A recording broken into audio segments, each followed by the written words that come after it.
People have a lot of stuff inside them. People have a lot of, people are complicated. Right? Anybody here not complicated? People hold a lot. Human beings contain multitudes, contradictions, places where we are in the light, places where we are in the dark. We hold a lot. And I'm always amazed by my own inability or ability to hold out for that when I meet people or when I know people or I think I know people. I'm always amazed by how it shifts depending on who it is that I'm with, how familiar I am with them, how long we've been friends. I mean, you don't have to go far to think about it. You could just do a little thought experiment here with me. Something that really happened a couple weeks ago in Jerusalem. We rented a car. My wife and I were in Jerusalem for 3 weeks with the boys. And we rented a car. And there I am in Jerusalem driving around. I don't know Jerusalem that well. I know how to drive. But Jerusalem, Israel, it's a whole other. If you've driven in Israel, you know. And sure enough, turn around a corner, my little Upper West Side, Baca neighborhood. And someone, does one of those things. He cuts me off. And I, when in Rome, Mamu, when in Rome, when in Israel, I got Israeli. No insult to Israelis are here, but and there I am in the heat of it, I have a kid in the back, come on. And as I'm driving by, hey, Dan, how's it going? My buddy Dan cut me off.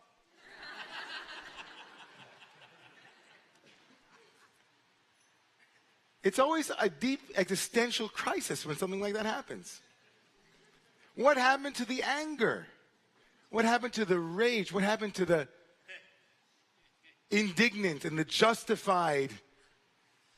I had a whole philosophical treatise written just to tell this person how this is indicative of the entire Middle East.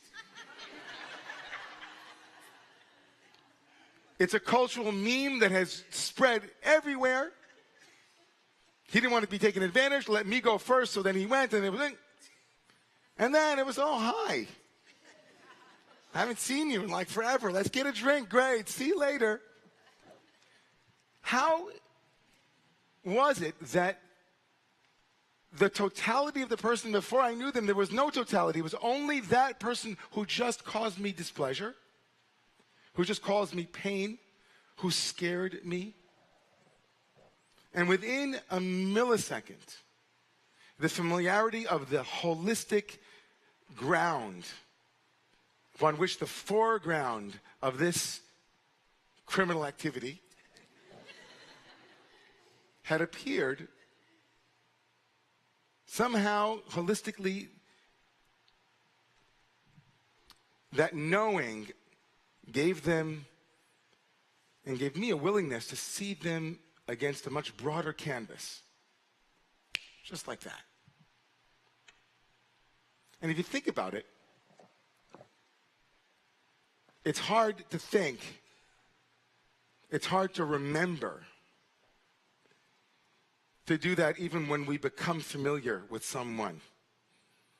Right? The familiarity of this person allowed me to give them a much broader canvas, but often in our lives, it's the very people who live with us all the time when we have a hard time giving them the benefit of the doubt, doing them a favor. It's like when my kids do something wrong and I know, or I think I do, that their intentions were, I was going to say malicious, but they're my kids. I mean, maybe not the most pure. And I say, Bear, where did you get those $300 bills, whatever it is? Where did you get that? Dad, do me a favor. Ever hear that? Do me a favor. And what the person means is, give me the benefit of the doubt. assume the best in me. Find the light. Be more surah, more pointillist. There are many different pieces in this complex human being. It's something that's on my heart and mind because I'm thinking about the auspicious nature of tonight in my personal life, my family's life, and also our collective journey through time and through the Jewish calendar. Tonight is the second, and will be the second day of the Hebrew month of Av. The Hebrew month of Av, which, of course, the Rosh Chodesh, the first day of Av, was today, which technically we're still there. And some, 9 is a very important number in this month. The 9th of this month is the saddest day of the Jewish calendar, the most calamitous day of the Jewish calendar. But 9 years ago was the happiest day of my life because 9 years ago in the Hebrew calendar, tonight, my son was born. My first son was born.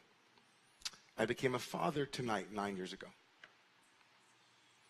So I became a father in the month named Av, which means father, with the powerful number 9 this evening, heralding 1 week from tomorrow night will be the 9th day of Av.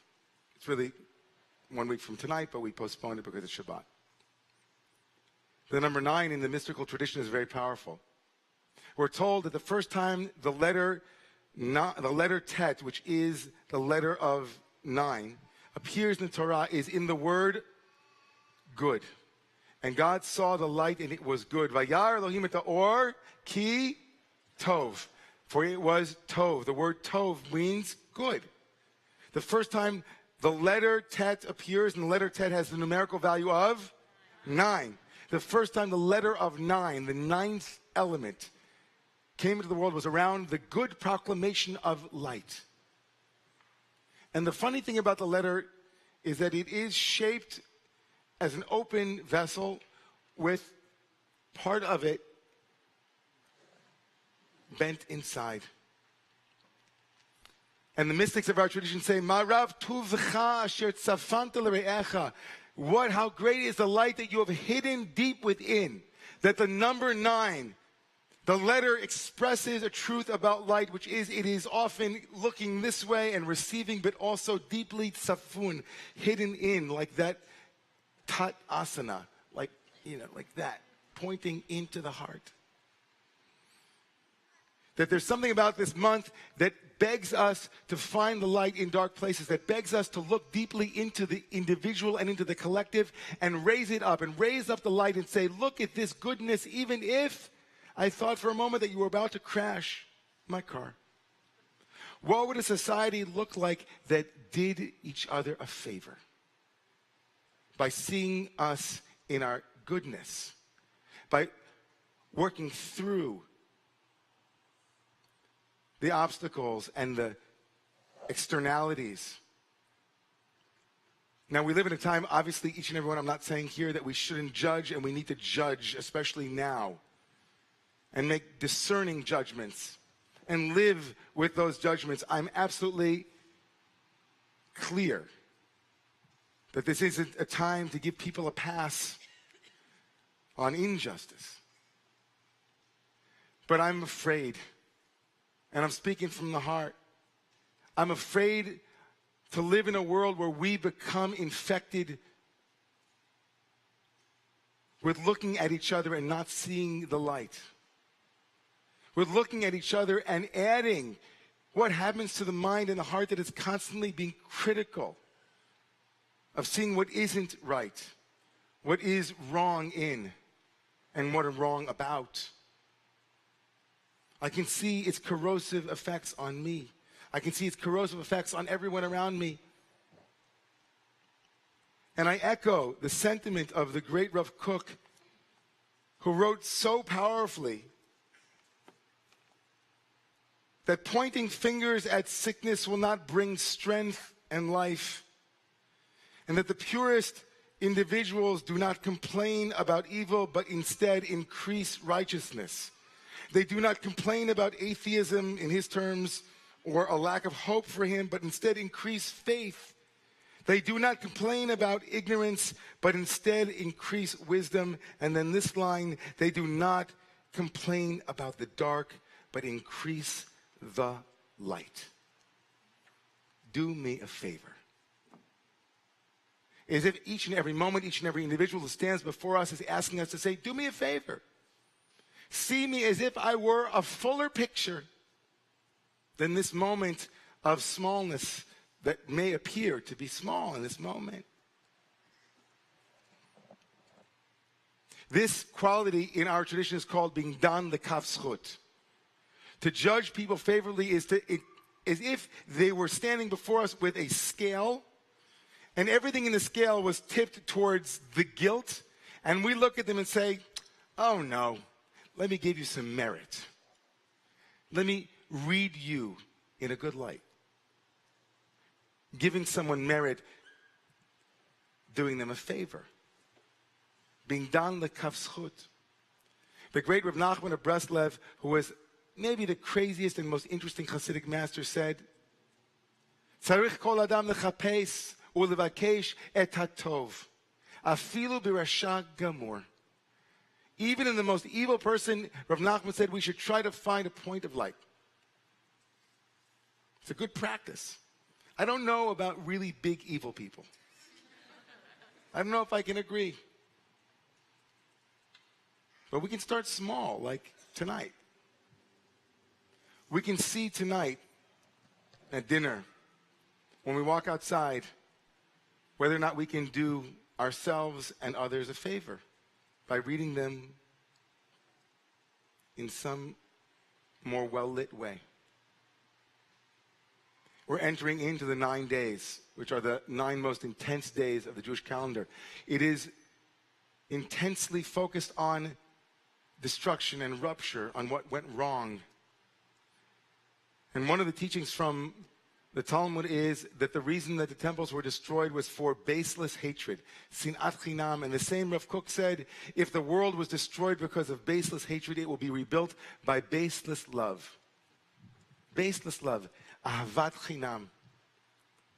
So just think together with me for a moment here. What it would be like for you and me, all of us here, in a moment when we are focusing on what is going wrong, to say, I'm taking a do me a favor break. I want to read this moment for 1 second in the light. Yes, it's horrible, horrible, horrible, horrible, but one moment. There was a great Hasidic master, another one, I've mentioned many. This one, Lev Yitzchak of Berditchev. How many people heard of the Berditchever? Berditchever, Lev Yitzchak of Berditchev. He's a very eccentric mystic. He was really out there. But you know what he was called? He was called the defense attorney of the Jewish people. You know why? Because there were stories upon stories about no matter what happened, he would always, always defend the Jewish people.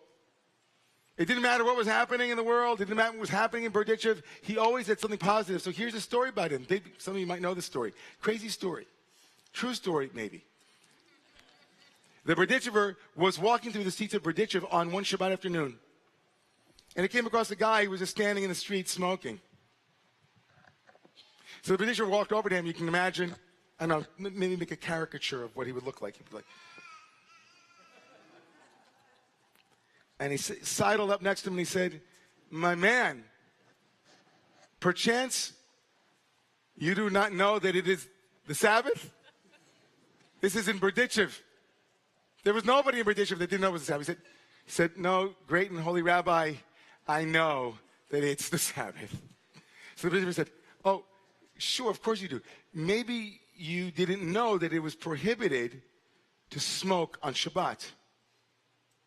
And so the man said, no, dear rabbi, I know it is prohibited to smoke on Shabbat. Okay. Perhaps you didn't know that you were smoking.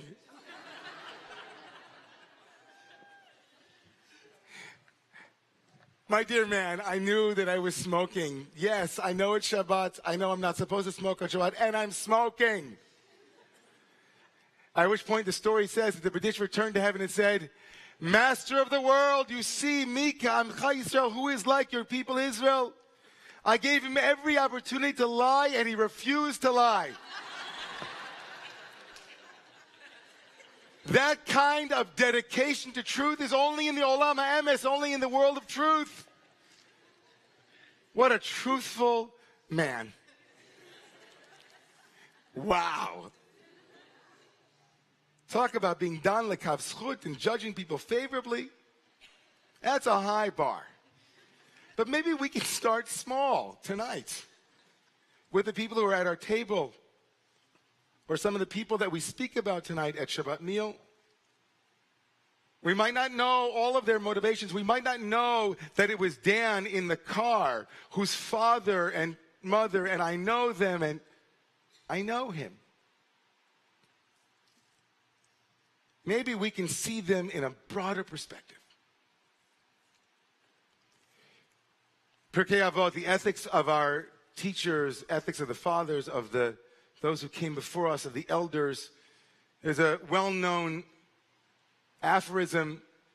Aseh lecha rav means make for yourself a rabbi or a teacher. Uknei lecha chaver, and acquire for yourself a friend. And then the end. Vehavei dan et kol ha'adam b'kaf zchut, and judge everyone favorably. Two questions on that. One, what's the connection between making a rabbi for yourself, acquiring a friend, and judging everyone favorably? So cynically, we could say that we rabbis should be given the benefit of the doubt. It could also be that if we judge kol ha'adam, all of the person, not just all people, but kol ha'adam, all of the person. Allow them pieces that we might never know. Allow ourselves motivations that we might yet see. If we judge people favorably, then we will find teachers everywhere. If we judge people favorably, then there is no one who isn't your rabbi, your minister, your imam, your priest. If we are willing to see people against the light of who they could be and not just a small moment of confusion that they present to us, or maybe our own confusion that we live through, then aseh lecha rav, then you're always making rabbis and teachers, because everyone has something to teach you. In the merit, in the merit of seeing people with zechut, giving them the benefit of the doubt, says Rebbe Nachman, when we see them that way, they become that thing that we see. They become be'emet, better people. In a world that is, at this moment, aflame in judgment, in criticism, in cutting people down. In this world that is now aflame with not seeing people in their best light, and those who don't see them in the best light also. Maybe we can dedicate ourselves during the next 9 days or the next 9 minutes to doing each other and doing ourselves a favor. Do yourselves a favor. Please rise.